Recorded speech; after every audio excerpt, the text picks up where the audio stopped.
Okay, Kevin Vandekar here, back for day 4 of the 3ds Max SDK training. This is Module 4, which is going to cover the reference system. So we're going to spend pretty much all of today talking about how the reference system works. So before we get started, let's take a look at the exercise code from yesterday. So the exercise was mainly to create an exporter plugin. So using the wizard, choose the exporter type, and that's going to give you the skeleton for an exporter. So the first step was to implement the to-do functions. That was very easy. Basically, if you look at the skeleton code, most of these functions are required by the exporter, and they have the pragma message to do just to return different information to the exporter caller. Okay, to 3ds Max basically. So these were just basically to fill in mostly strings here to identify your exporter to 3ds Max properly. Okay, so that was pretty straightforward. In the do export, we're going to create traversal code using the enum tree technique.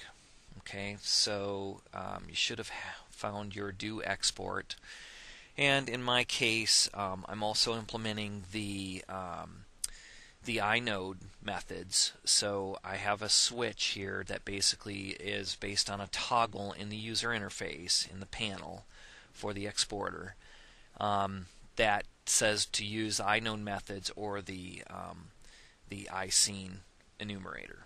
Okay, so the first case is to go ahead and use iscene.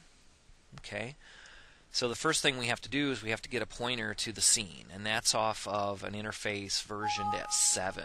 Okay, so this was not part of the original support, so this was a later interface. So I get the scene, and then I have a scene enum proc with a constructor, and I'm passing in the scene, I'm passing in the specific time, and the time is important here simply because you want to probably export the scene from a specific place and time if you're extracting geometry data, for example. So let's say you have a sphere that's being, where the noise modifier has been applied to it over a 30 frame period, and you want it at frame 15. So the time is important so you can get that node state at that time and output things like the proper mesh at that time. Okay, and then I'm passing in the interface, and then there's an option, and that was just part of the exporter, and I'm not going to go into the details of that. So let's go take a look at this class. So first of all, I have a basic class called node store, and this is just some strings. So what I'm going to output to my exporter file format is the node name and the object type. Real simple. You could output all the geometry, all of that as well, but the point of this exercise was to iterate the scene. So all I'm doing is showing how to iterate the node name and the object type. So we go down here and we look at the implementation of the iTree enum proc. So this is our scene enum proc, and it has this constructor which I showed how it was called. Internally we have interface pointer and the iscene that's passed in, and there's a callback that has to be implemented. Okay, so if we look at the constructor, it's typical stuff. It's just setting everything up, but at the end of that constructor we call the enum tree off of the scene. Okay, and we're passing in our scene enum proc. Okay. The destructor just basically cleans up that scene data. The scene data, if you remember, was simply this vector here, and the vector is basically an array of these node stores. So for every node we're going to have an entry like this, and that's just a convenient way to build up the data. It's not the most efficient way, but it's convenient to build up the data, and then we can write it out to the file at the end. Okay, so this gets the enumeration started. Now what's going to happen is once that's started, for every node that it comes across, it's going to call into my callback. Okay, and you'll see the node is passed in, And so I can do things like take the node and get its world state, and this is what I was talking about at a specific time. I can get the object state at that time. So if I wanted mesh data, this would be a good way to do that. Okay, I'm going to create just a temporary node store for the data. And then one of the nice things about the callback is that you can, once you get the object, once you get the node, you can ask things about it before you even determine whether it should be output or not. So we're traversing the scene, and there might be some things that you don't want to output. So in this case, I go to the object itself, and I look at its superclass ID, and I see if it's a helper class. If it's a helper class, I just skip it. Okay, we don't want to output helper classes. If it's a light class, in this case, just for example purposes, we can check to see if it's a specific type of light. Okay, so in this case, if it's a spotlight class, we're going to skip it as well. Otherwise, we're going to check to see what kind of light it is, and then we can put that data in. And then for everything else, the default state is just to go ahead and get the name and the class type and put that into our thing. And then at the end, we have the different return types. So we talked about those yesterday. You can continue, ignore children, or abort. Okay, so it's important to return the correct value, otherwise your enumeration could stop and you may not know why. So this is important to make note of. So in this case, I'm going to say continue, and I'm just going to do that all the time so that I get iteration all the way through the scene. Now, if you wanted to just find the first thing of a specific type, or you're looking for a node of a specific name, that sort of thing, something that meets a set of criteria, you could certainly abort at this point as well. Okay, and that would be the efficient thing to do if you found what you're looking for. Okay, so that's the exporter using the iScene technique. So let's take a look at the iNode technique. So let's go back to the do export section, and here we're doing it in this way. So we have a scene data vector as well, and the first thing we do is off the interface, the core interface, we get the root node. Okay, so we make sure we have the root node, and if not, if the scene is somehow corrupted or whatever, we just fail out of the exporter. And then we call this routine, it's called use the iNode technique. So if I go to that definition, you'll see that it's receiving the node, it's receiving the array for the scene data, and we're also going to keep track of the level. And in this case, we're going to be able to use that level to put some indentation into the file so that we can see what's happened here. So if it's the root node, we don't want to output anything because the root node doesn't have a name, it doesn't have an object type because there's no object assigned to it. The root node, remember, is a virtual node at the top of the tree. So we don't care about that. So it's likely not going to be the root node for everything else, of course. So here then we can just go ahead and we get the time, and we're just going to do this at this in this example at the current time. So I'm not even passing in any specific time. So we're going to get it at its current time. So wherever the slider is at, we're going to use that time. And we do the same thing. We evaluate the world state to get the state of the object, and then we simply get its name and we get its object type. Okay? And this is where we're putting in the indentation. And then for that node's number of children, we can now recursively call this for every child node. So you'll see it's calling itself again with the child node, and we increment the level. Right? So pretty straightforward.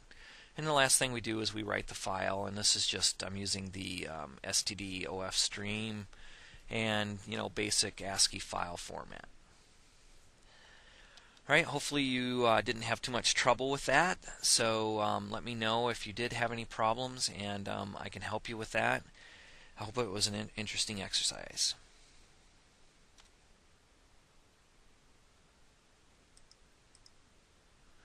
Okay, so today we're going to be talking about the reference system, and the goal here is to cover mainly the reference system itself, but we're also going to talk about how events and notification propagate through the reference system, and then I'm going to also introduce you to a separate system which is called broadcast notification system. So it's not reliant, it's not part of the reference system, so it's an alternative. So first of all, the reference system is primarily a mechanism for scene objects and plugins to communicate. It models the subject-observer pattern. A reference is a reference link from a reference maker to a reference target. So the reference maker is creating the reference to the target, and that's the relationship structure. So in this context, the reference maker becomes the observer, and its behavior must derive from the reference maker class. Okay, so these are things that want to be notified by reference targets. So if you're a reference maker, what you're doing is you're watching, you're observing some other object, either a node or something else in the scene, to see if it's changing what it's doing. So that means the reference target becomes the subject, and it must derive from reference target class. Okay, so the reference target is a little bit different in that it becomes the thing being watched or observed.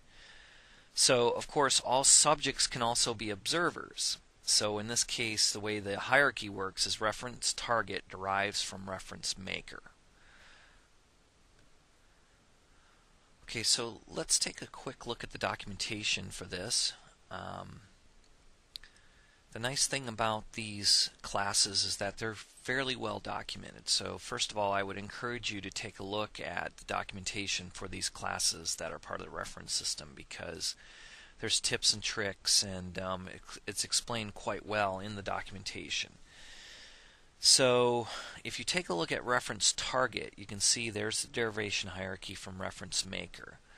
And then look at what's derived from reference target.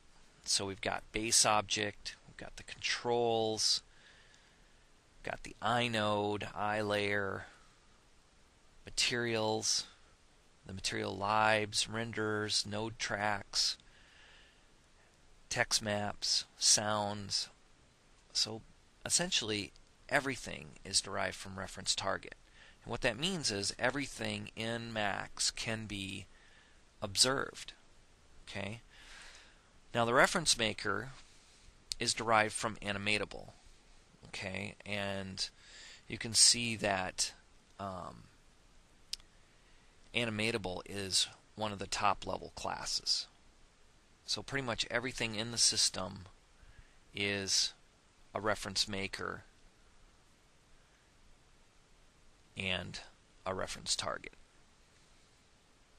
Right?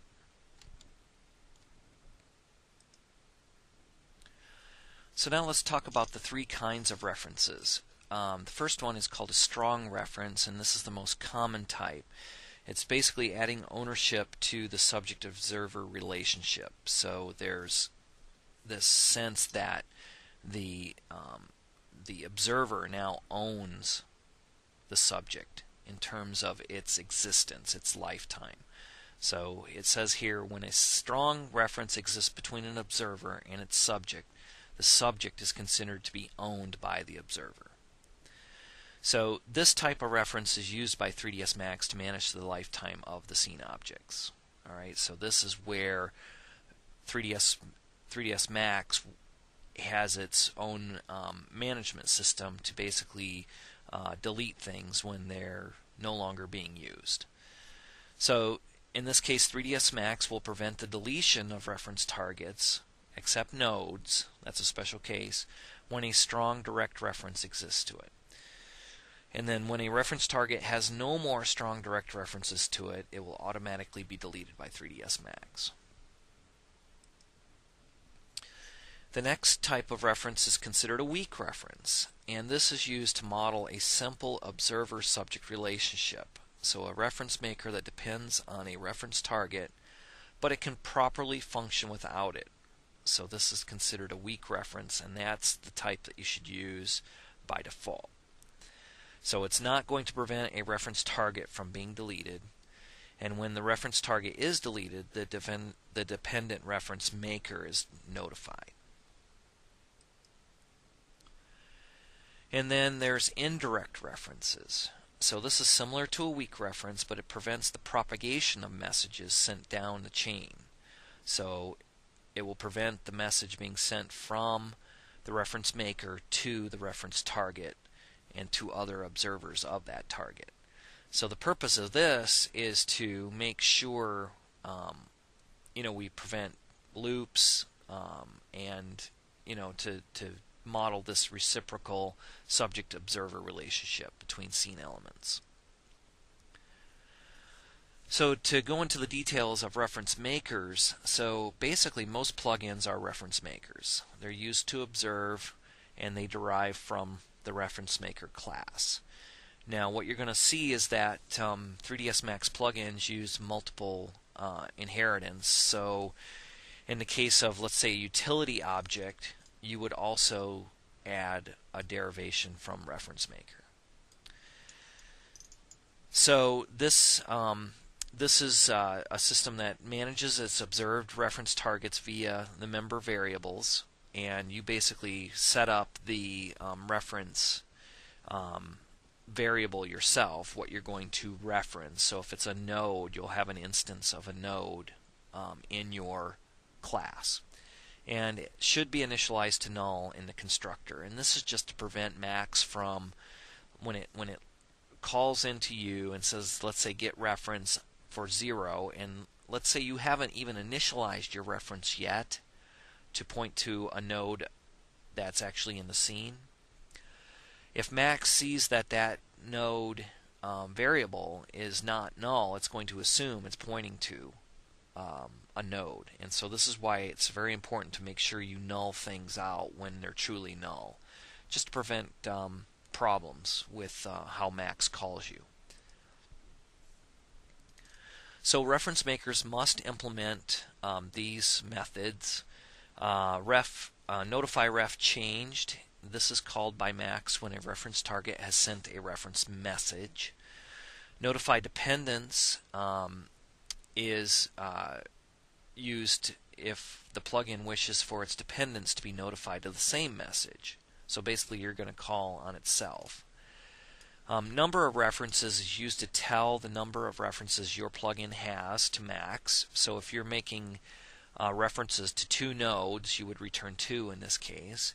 And then this is how Max knows how many references to deal with. So the next one is called getReference, and it's going to pass in an index, and you need to return the reference pointer of what you're referencing at that index. Okay, and the same goes for setReference, and this is what Max calls to set the reference maker's references.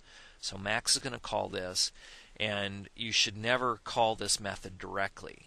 Okay, if you're working with another plugin, you should never call its setReference. Okay, instead you should use what's called the replace reference, and that tells Max to call setReference, but it also sees what you're replacing, and it will do its cleanup on the old item that was being referenced. Okay, so if it is no longer being referenced by anything else, that's what triggers Max to be able to clean it up. And then this last one is called isRealDependency, and this just indicates whether a given reference is strong or not. So it's also the responsibility of a reference maker to call the notify dependents, and this is to push changes that can affect reference makers that depend on it. So it's implemented by the system and sends a reference message that encodes the nature of the change to the dependents of the reference target. So let's talk about reference targets. So most plugins are also reference targets. So you can be a reference maker and a target, and in most cases that's probably what you want to do. So you derive from reference target, and the primary responsibility of a reference target is to notify its dependents of any changes. So in this case, you must implement notify dependents. Okay, and then your reference target should call this whenever it wants to notify observers of a change. And 3ds Max is going to automatically notify dependents if the target is deleted. Then there's a clone method, which is called by 3ds Max when an object is cloned by the user via a call to clone ref or clone ref hierarchy. Right? An override should create an instance of the new object, and then it calls base clone. So base clone is called by a plugin from the clone method, so we just talked about that, and it allows an object to copy any custom data and allows derived classes to copy this data to their clone implementations. Okay, so all of these things are documented fairly well, so it's not going to really be obvious until you start working with them to see exactly how the implementation works. So here's a reference system example. In this example, you're going to see the reference makers. This example has got a camera that's a reference maker, and it has a reference target here that's called the look at controller. Okay, so the camera has made a reference to the look at controller, and this is a reference target. Okay, the look at controller has a parameter block, so it's got a reference to that, and then the parameter block is used to make a reference to the teapot. Alright, so this becomes a reference target of the look at controller. Now what happens is if the teapot is changed, so let's say through its PRS controller its scale is changed.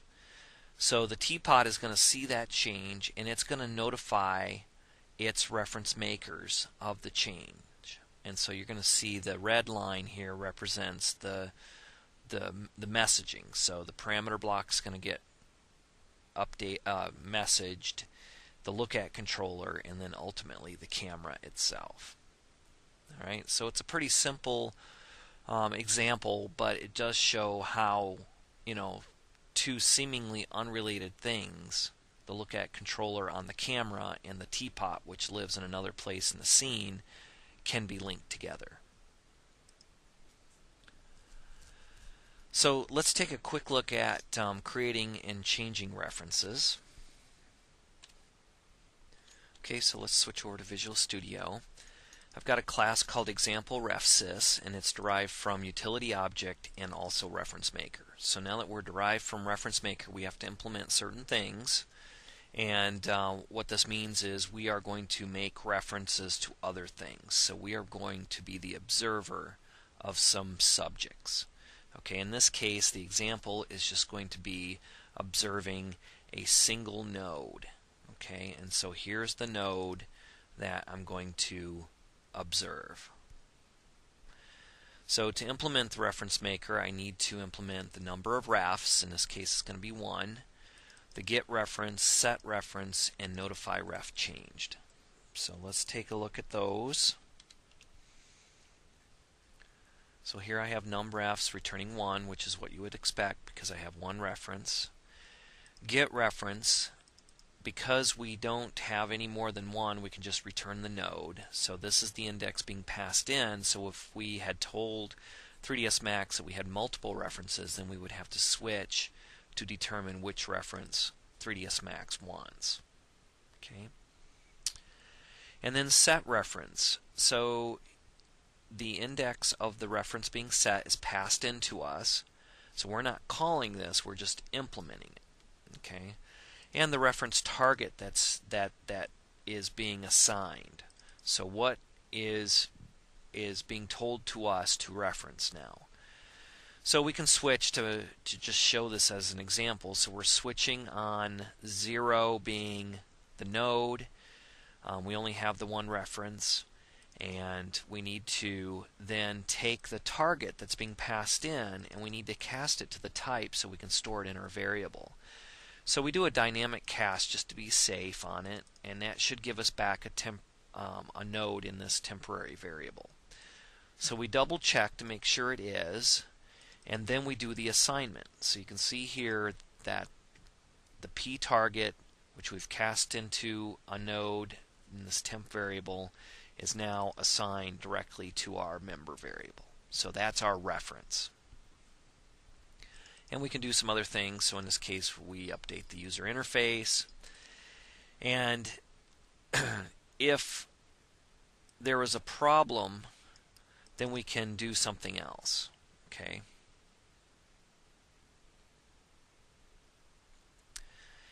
So now let's take a look at how to call replace reference.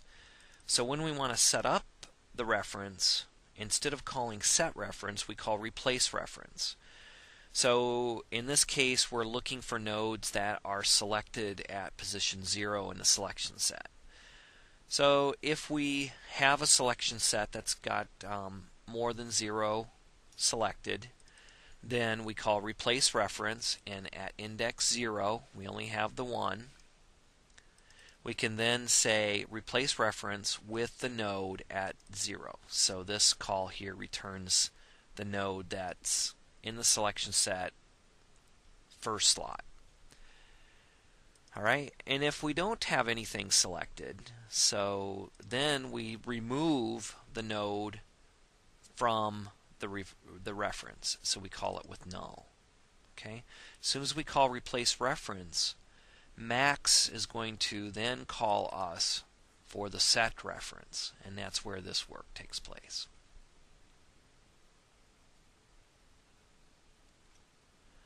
Okay, so once the reference is all set up, then we can also take a look at what happens when something changes.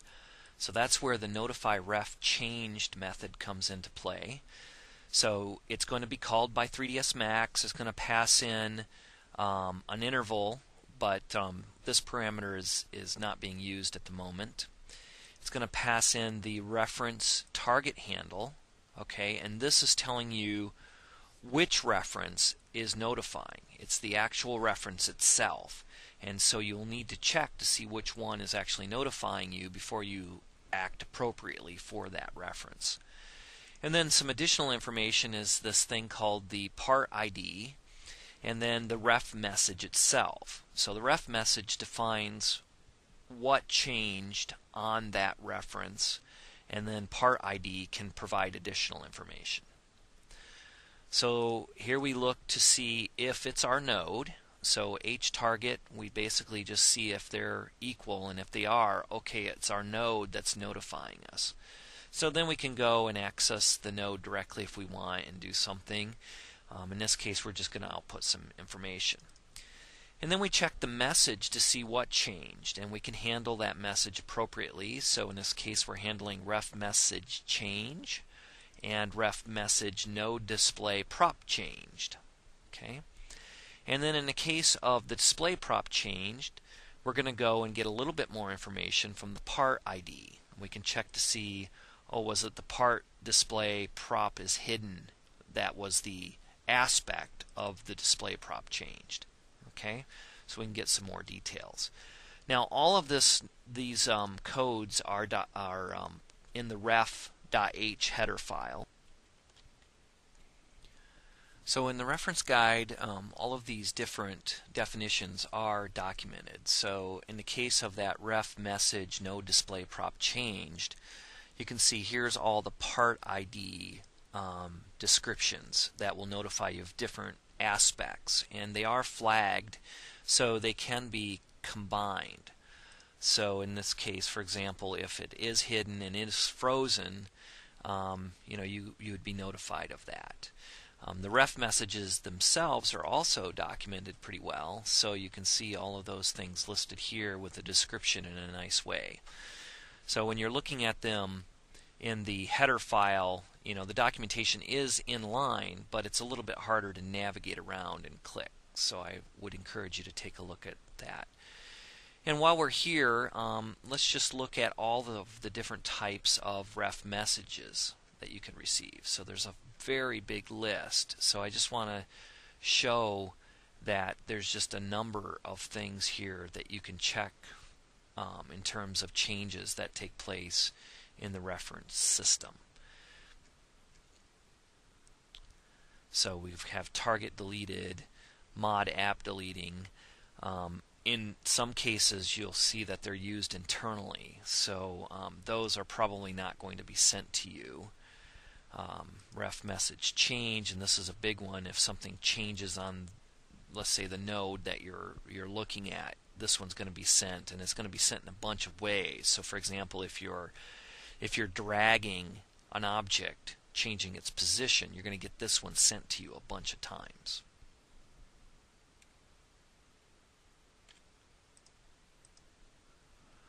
Okay, so let's talk about deleting references now. There's a few methods for handling this. So the first one is delete all refs. So this is a function of reference maker that deletes all references to and from the reference maker. So this method typically should be called from the destructor of the reference maker. And then we have replace reference, which we also looked at. This is used instead of set reference, and this basically removes a reference and replaces it with a new one. And then finally there's delete reference, and it has the same effect as calling replace reference with null as the target. So it's basically removing the reference. So again, never call set reference directly. This is called by 3ds Max. And something that's interesting is the delete all refs includes two individual calls. One is the delete all refs from me, which deletes all the reference from a reference maker, and then there's also delete all refs to me, which deletes all the references to this reference maker target. So this is also going to send the ref message target deleted message to all of the dependents. So these two can be used separately if you need specific behavior. For example, maybe you only want to delete all refs from me. So how does this get filed? So the loading and saving of references. So this is all handled by 3ds Max. That's the nice thing. So it's calling getReference during the save process to understand what references you're holding on to, and it calls setReference during the load process to reset all of those references. So it's determining the reference relationships and it's filing those. So there's really typically nothing for a plugin to be concerned about.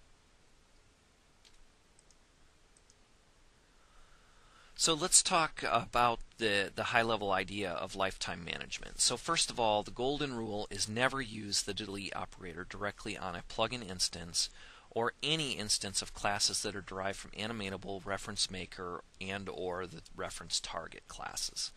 So that's basically everything. You know, it's unlikely that you're going to have something in your plugin that's not derived from animatable, reference maker, or reference target. Unless, of course, it's a helper class or something utilitarian for your plugin. But if it's tied to 3ds Max, it's going to be derived from these, and you should never use delete on them directly. So instead, use one of the following techniques for deleting objects. So here's some rules of thumb. Objects derived from reference target should be deleted by calling maybe auto delete. Okay, this is going to be, again, the most common scenario. Because almost everything derives from reference target. And what maybe auto delete does is it tells Max to flag the object that it can be deleted when it's safe to do so. So then Max is going to manage the undo stack. It's going to look to see if there's other targets pointing to it, and then when it's ready to be deleted, it will be deleted properly by Max. So objects derived from reference maker but not from reference target should be deleted by calling the delete me off of reference maker. The next one is objects that derive from reference target but overwrite auto delete to prevent their deletion should then be deleted by calling the delete me as well. And then finally, objects derived from animatable but are not derived from reference maker should be deleted by directly calling the animatable delete this. Okay, so this covers the most common scenarios. And it's really important to kind of understand these relationships. And you can see the naming is different depending on where it is. So because things are derived from animatable, ultimately it's very easy to call delete this in a circumstance where you should have called delete me, for example. So it's good to understand the hierarchy and the relationships in these rules.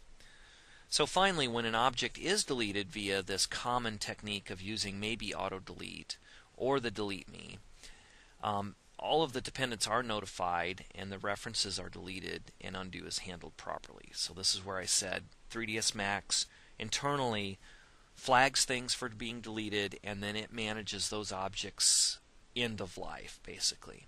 So it looks at the undo stack, makes sure that the undo stack has been properly sequenced and that object really is no longer needed.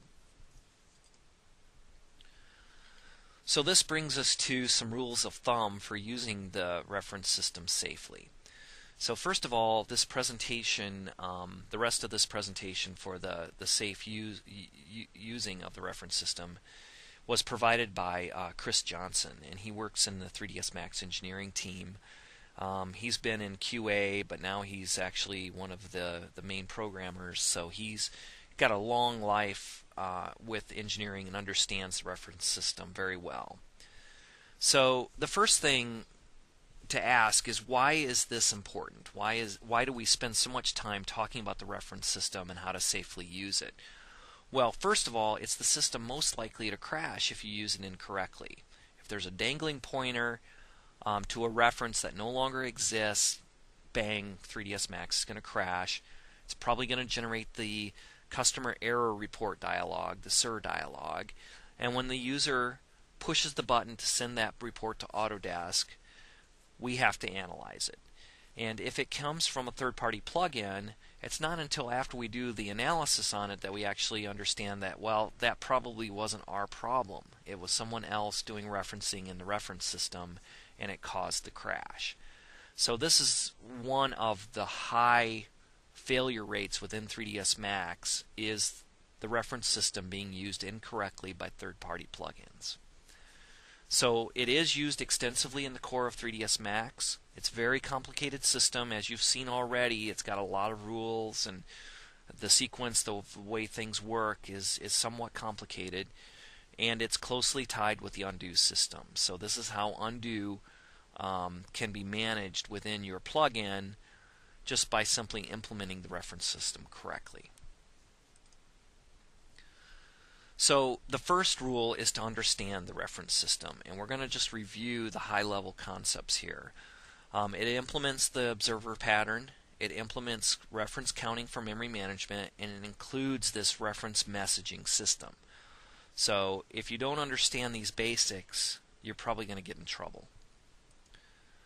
So to look at the observer pattern, again, an observer watches a subject. When the subject changes, it broadcasts a message to all observers, and subjects then call a method to notify the observers, and then the observer implements a callback method for receiving the messages. So here's an example. When the subject changes, it broadcasts a message to all of its observers. Subject will call a method to notify these observers, and this observer implements a callback method for receiving the messages. And so here's the example. The reference target has a notify dependence, which then calls all of the reference makers that then have a notify ref changed handler. Okay, we saw that in the example code, and this is the fundamental way that it works. So what could go wrong? Well, the observer could delete itself without informing the subject. Okay, so the problem is the subject holds a dangling pointer to the observer, and the symptom will be the crash when the subject informs the observer of a change. Okay, so the observer is no longer there, so the subject tries to say, "Hey, observer, there's a change." Bang, it crashes. Excuse me. So the other problem could be that the subject could delete itself without informing the observer. So the problem here is that the observer again holds a dangling pointer back to the subject. Crash when the observer operates on the subject. It it's just bad. Other problems have to do with memory management. So first of all, note that the subject, i.e. the reference target, is reference counted. When no observer watches a subject, the subject is going to be deleted. Okay, the system is handling this. The subject will be kept alive by references from the undo objects. So even though you think that nothing is watching that reference anymore, the undo stack may still be watching it. Okay, so just note that the undo object is an observer that watches basically all subjects. When the undo object falls off the undo stack, the object is going to be deleted. The object drops its reference to the subject, and the reference count for the subject goes to 0 and is deleted. So because the undo stack is being kept up to date all the time with all the user commands, all the plugin commands, etc., basically you have to know that a subject can be deleted at any time, and you have to handle those things appropriately. So what does a bad reference maker look like? So let's take a look at this code and see what's wrong. So we have a bad reference maker derived from reference maker. We have a public constructor, a public destructor, and our notify ref changed, and the reference itself. So the first thing is the public destructor. What this does is that enables easy use of delete on your class. So reference makers should be deleted by using the delete me. So an easy way to fix that is don't use the delete operator, and if you make the destructor inaccessible, it's better. So make it protected or private. The next problem here is that the constructor does not initialize the reference target to null.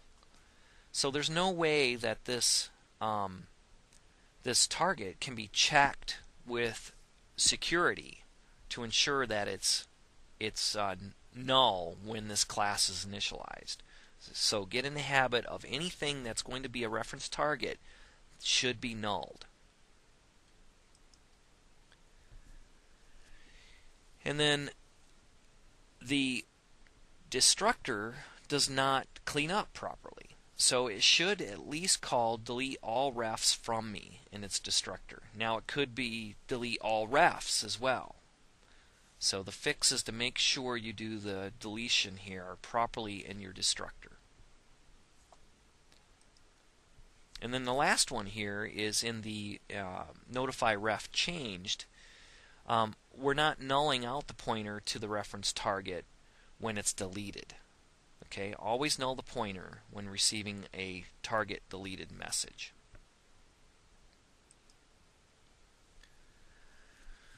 So again, the rules of thumb are the destructor should be private. Reference targets are deleted by calling maybe auto delete or delete me.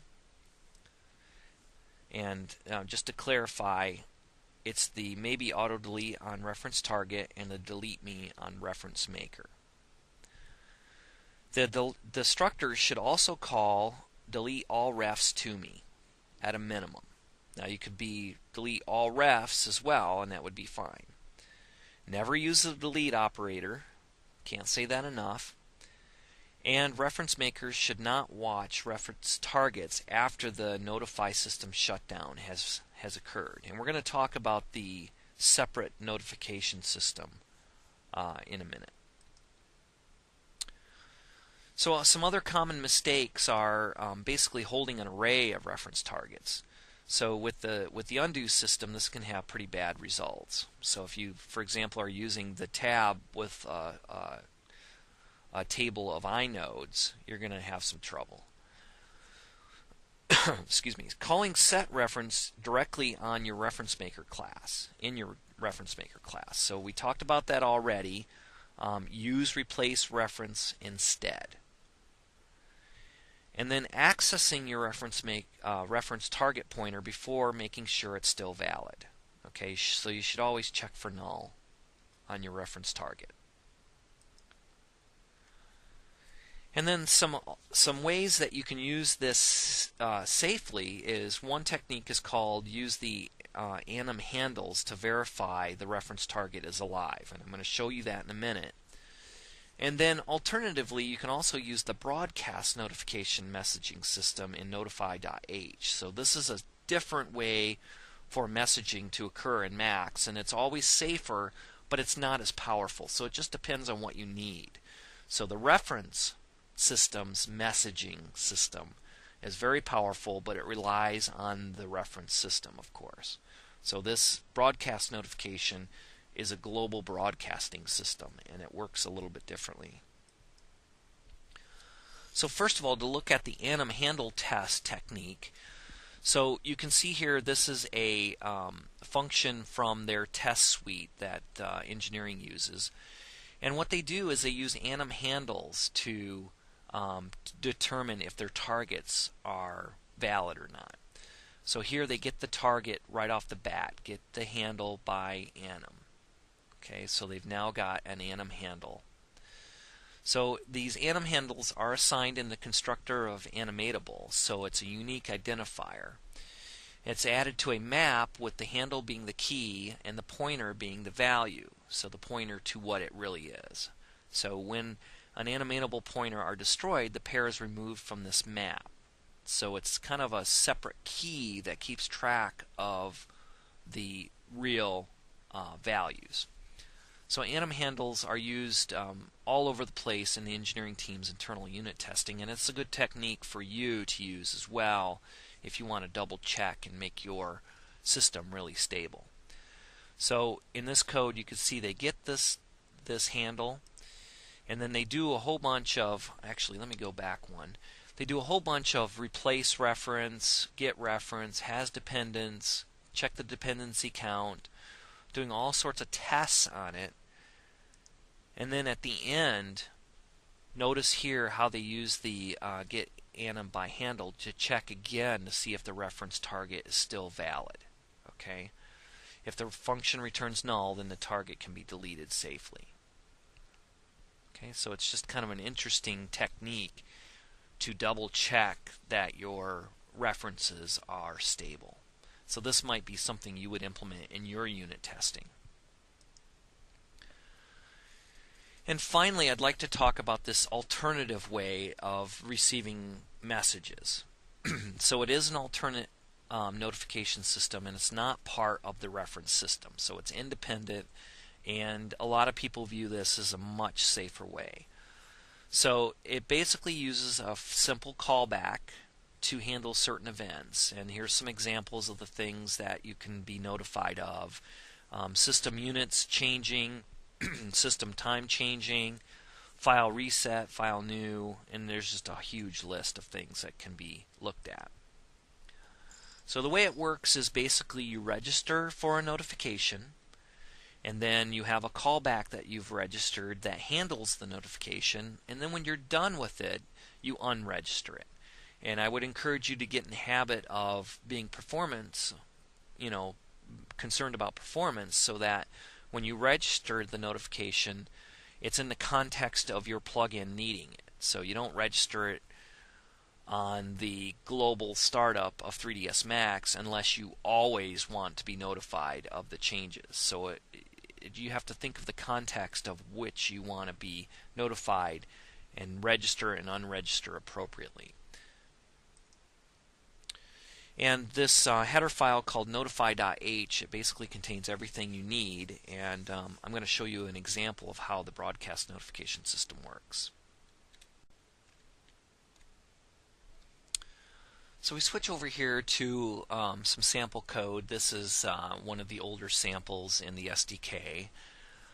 So the first thing you see is that in their constructor they are creating some notification registrations. So they call the global function register notification, and they pass in the message that they want to register for, and they pass in the procedure that should be called when this message is to be sent. Okay, so you see they've got 1, 2, 3, 4, 5 different notifications. So this is in their constructor.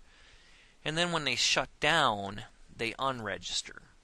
And in this case, they just unregister the entire set. Now there's also a signature where you can unregister for specific notifications instead of all of them. All right, so it's a matched pair. Register when you're ready to start receiving them, and during the context of when you need to be notified, you handle them, and then you unregister when you're done. Okay.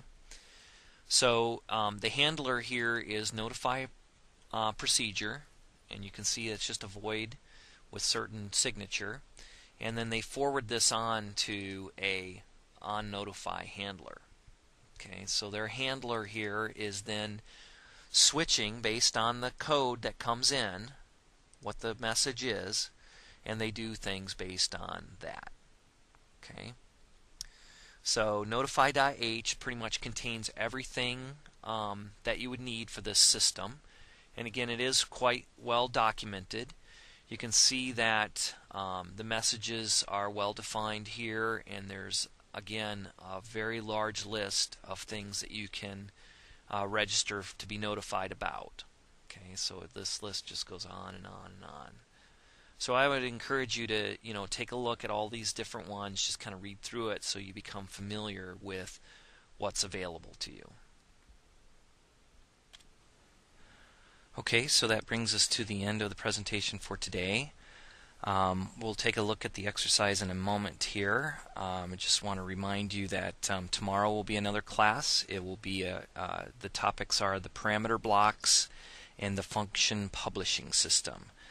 So this week was basically all about the basics, the things that are global across the entire SDK, and parameter blocks and function publishing are both very important concepts. And so we'll wrap up this week with those, and then we'll start up next week with new topics. Next week we should start with the geometry on Monday. So we'll take a look at geometric objects then. And so that leads us to the exercise. So for the exercise for tomorrow, what I would like you to do is work with the reference system. So the first thing I would like you to do is just become familiar with the documentation. So I've provided the links here for the reference system documentation, and then also find the broadcast notification, just so you become familiar with the things. I've pointed you to the different reference messages as well as the notify messages, just so you can see and review and understand some of the things that you can be notified about in the 3ds Max system. So the real part of the example is to code a reference system. So using the wizard, you're going to create a new project that is again a utility object. So the first thing you'll do in the program is to change the default panel resource static text to be uninitialized. So typically when you create this, it's IDC static 3, but whatever one you want, just you can even create a new one if you want. But call it IDC static node name for clarity. Now just a tip, we are using Windows APIs to work with the user interface, especially in the utility panels and the plugin panels. So there's a API called set dialog item text, and you basically identify the IDC static node name in this case with the text that you want to write to it. So that's just a tip to give you a way to do the output for this. Okay, so that's the whole point of this, is to provide a place to put the messages when you receive them. So the next thing you'll do is update the main class to be multiply derived from both utility object and reference maker. So you need to add reference maker to the wizard created code. You're going to add the appropriate support to monitor the selected node when the utility object plugin is running. So this is not related necessarily to the reference system, but just to point out that there is within the utility object a selection set changed virtual that you can override. Okay, and this will be called by the system when something is selected and unselected. And this is going to give us the node that you're going to make a reference to. So in this section here, you're just going to basically monitor the node that was selected. So this helps you to set up for that. once you have a reference to the node, you also need to implement the handler so that you can receive the messages and output some information. So you can then use this IDC static node name to output the status. So for example, your panel, when it's running, may look something like this, just to give you an example. It doesn't have to be exactly like this, but just to output some of the changes that that node might be going through while it's selected. All right. And then the last section here is extra, but I think it's an interesting exercise to also combine the broadcast notification into this plugin. So one of the things that can be interesting, especially when you're dealing with things that are selected or unselected, is that the sequence of the events and the notification can vary. So because the node is selected, and then you, let's say, delete the node, the virtual for the selection set handling is called first, and that resets the reference to remove the reference from the node, and therefore your event handler doesn't detect that the node's been deleted. So let's add the broadcast notification to supplement that, so that even though the node has been deleted and it's no longer in the selection set, we're going to still output some information to show that that node was deleted. So that's just the last portion. That's extra, and I'll go over the code just like before at the beginning of tomorrow's session, just so you can see how all this works together. I think it's an interesting plugin. So thank you very much, and we'll see you the same time tomorrow.